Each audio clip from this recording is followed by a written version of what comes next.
My favorite course was Energy Policy and Planning Models with Dr. Hobbs.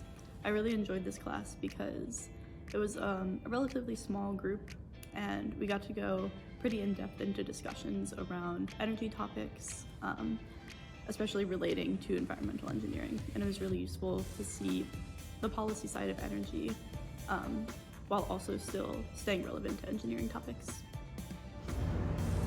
Let me think.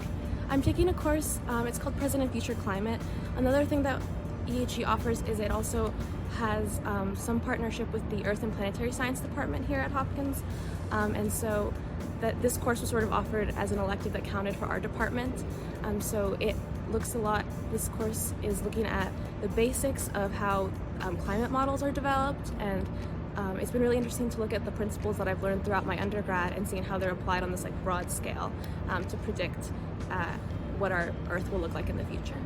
So during my time in Johns Hopkins, my favorite courses are Dr. Hedy Alloway's solid-based and hazardous-based engineering and management class. Why I chose those classes? Because those classes are really helpful for helping you to pass the fundamental engineering license. And if you want to be the professional engineer in this country, you'd better pass those exams. My favorite class at Hopkins was probably the environmental justice workshop. It's this class that we would meet in South Baltimore in Curtis Bay. And one of our professors was faculty at Hopkins and one was a community organizer in the area.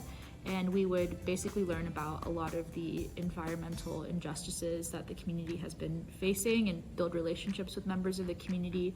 And we basically broke up and worked on several different projects that would help address immediate urgent concerns.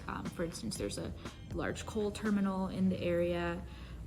There are histories of there's a medical waste incinerator, chemical manufacturing plants, decommissioned landfills. So we were getting to sort of think through a lot of these questions that are really important to me about protecting people's health and safety and right to a dignified life and getting to actually work on those projects.